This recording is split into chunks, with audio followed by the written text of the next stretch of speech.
시청자 여러분 안녕하십니까? VOA 모닝뉴스입니다. 북한의 금강산 남측 시설 철거 통보는 상황을 갈아엎고 중국인 관광객 유치로 막힌 돈줄에 숨통을 트이려는 의도라고 태영호 전 영국 주재 북한 공사가 진단했습니다.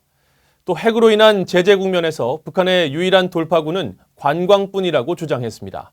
첫 소식 김영권 기자가 보도합니다. 지난주 뉴욕과 워싱턴을 방문한 태영호 전 공사는 VOA에 북한 김정은 위원장이 금강산 남측 시설 철거를 지시하고 한국과 대화를 거부하는 건 상황을 갈아엎겠다는 의도가 깔려 있다고 말했습니다. 문재인 정부를 믿고 미국과 대화를 했지만 트럼프 행정부의 현 기조가 바뀔 가능성이 적어 금강산 관광과 개성공단 재개도 힘들다는 판단에 따라 이런 일방적 움직임을 보이고 있다는 겁니다. 그럴 바하고는 싹 갈아엎고 다시 그걸 개발해서 중국 관광객을 끌어들여서라도 좀 보려야 되겠다. 이렇게 지금 아마 작전하고 계획을 세우고 있는 것 같아요. 국제사회의 제재로 돈줄이 조이는 김 위원장 입장에선 중국 관광객 유치 확대를 통해 숨통을 트겠다는 목적이라고 분석했습니다. 관광밖에는 외화를 볼 대안이 없기 때문에 그 길로밖에 갈 수 없는 거예요. 네, 거기서 뭐 큰 돈은 안 나오지만은 그렇다고 해서 김정은은 가만히 있을 수는 없으니까 그런 식으로 이제 관광업을 발전시켜가지고 지금 최근에 올인하잖아요, 관광업이. 북한이 원산 갈마 금강산 관광지구와 삼지연 관광특구, 양덕 온천지구를 통해 현 20만 명으로 추산되는 중국인 관광객을 최대 40만 명까지 유치하기 위해서 내년 4월 완공을 목표로 총력을 기울이고 있다는 게 태 전 공사의 설명입니다. 그러면서 김 위원장이 진정으로 비핵화를 하겠다면 선택지가 많지만 핵을 틀어진 상태에선 당장 관광밖에 없다고 강조했습니다. 태 전 공사는 또 북한 당국이 경제 논리보다 정치적 논리를 앞세우는 만큼 공언대로 금강산 남측 시설 철거를 강행할 가능성이 크다고 내다봤습니다. 그러면 북한의 견지에서는 외부에다 문을 열어놓고 경제를 발전시키는 것이 북한 시스템을 유지하는 데 이로울 것이냐, 아니면 지금처럼 외부하고 격표시켜놓고 약간의 조금은 방도나 있으면 되겠냐. 이걸 뭐 북한으로서는 거기에 오히려 김정은은 시스템 유지 관리에 더 이제 집중하지. 태 전 공사는 최근 민간단체인 남북함께 시민연대를 설립한 뒤 노르웨이와 일본, 호주, 타이완, 미국 등 외국을 방문하며 북한의 변화를 위한 국제사회의 지원을 호소하고 있습니다. VOA 뉴스 김영권입니다. 북한이 중국 관광객 확대에 집중하는 모습은 북한의 국적기인 고려항공의 최근 운항에서도 확인할 수 있습니다. 여름 성수기가 끝난 뒤에도 평양과 중국 도시 간 운항이 증편을 유지하고 있는 것으로 나타났습니다.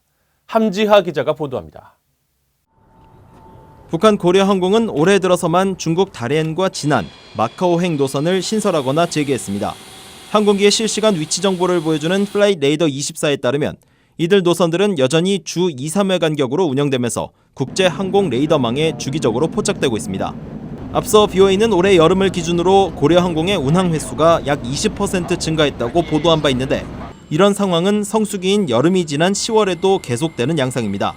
특히 부정기편으로 운영되던 중국 상하이행 여객기들은 정기 노선으로 자리를 잡은 듯 여전히 주기적으로 모습을 드러내고 있고 2017년 제재의 여파 등으로 가을철 주 3회 운항되던 평양 베이징 노선도 올해는 11월을 앞둔 현 시점까지 운항 횟수를 주 5회로 유지하고 있습니다. 또 다롄과 진안, 마카오 등 신규 노선도 중단 조짐을 보이지 않고 있으며 한시적이긴 하지만 중국 우한을 왕복한 고려항공편도 주목할 수 있는 부분입니다. 고려항공이 중국 도시에 대한 취향을 늘리면서 중국 집중 현상은 더욱 심화되고 있습니다.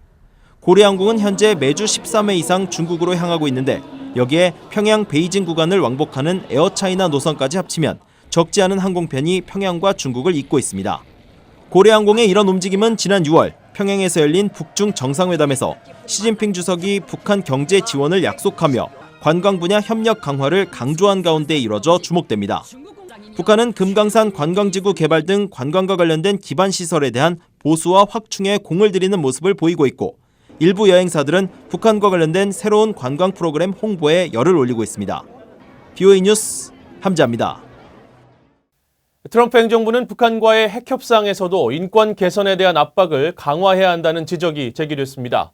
또 북한 정권의 실체를 알려줄 수 있는 탈북 난민을 미국은 더 수용할 필요가 있다는 주장도 나왔습니다. 안소영 기자가 전해드립니다. 조지 W. 부시 센터의 린지 로이드 인권 담당 국장은 북한 인권법 제정 15주년을 맞아 VOA와의 인터뷰에서 북한의 인권 상황이 여전히 통탄할 수준이라고 말했습니다. 또 지난 10여 년을 되돌아볼 때 북한의 문이 조금 열린 것 같지만 핵 개발 등으로 북한이 국제사회에서 더욱 고립되고 있다고 지적했습니다. The human rights situation remains grievous. The economy there remains in a very poor state. And I would say North Korea is more isolated now than it has been really in many, many years because of the UN efforts to sanction North Korea. 로이드 국장은 북한과 핵 협상을 진행하는 트럼프 행정부는 인권 문제를 우선순위로 두지 않는 것 같다고 진단했습니다. 그러나 부시 센터는 핵과 인권 문제는 분리할 수 없다는 입장이라며 북한 지도층의 인권 탄압을 겨냥한 압박이 필요하다고 말했습니다.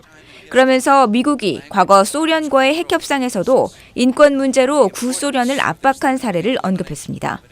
And we need to continue to pressure them to change. At the same time that we're trying to reach a nuclear deal, we should also be putting ongoing pressure on North Korea.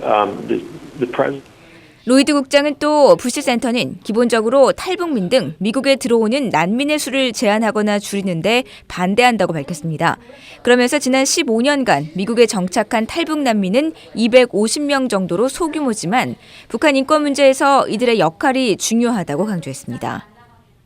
It's not as if there's a large North Korean community here, but when they hear from people who have come to the United States, they have resettled, they have built new lives, they're being successful. 북한 인권법은 조지 W. 부시 행정부 시절인 지난 2004년 10월 4일 미 하원에서 북한 인권법안이 만장일치로 통과됐습니다. 북한 주민들을 위한 정보 유입 프로그램과 국무부 북한 인권특사 임명 등을 의무화하는 내용을 담았습니다. VOA 뉴스 안소영입니다. 북한에 억류됐다가 훈수 상태로 송환된 뒤 숨진 미국인 오토 원비어의 유족이 다음 달 한국을 방문합니다. 사단법인 6.25 전쟁 납북인사 가족협의회는 30일 원비어의 부모가 오는 11월 22일 서울에서 열리는 북한의 납치 및 억류 피해자들의 법적 대응을 위한 국제 결의대회에 참석한다고 밝혔습니다. 일본과 태국의 납북 피해자들도 함께 참가하는 이번 행사는 납북 피해 사례와 법적 대응책을 다룰 계획입니다. 오토 원비어는 지난 2015년 북한 관광에 나섰다 당국에 체포돼 복역하던 중 혼수 상태에 빠졌고 2017년 6월 미국으로 송환됐지만 며칠 뒤에 숨졌습니다. 캘리포니아 출신 하원 의원들이 도널드 트럼프 대통령에게 한일 갈등 중재를 촉구하는 서한을 보냈습니다.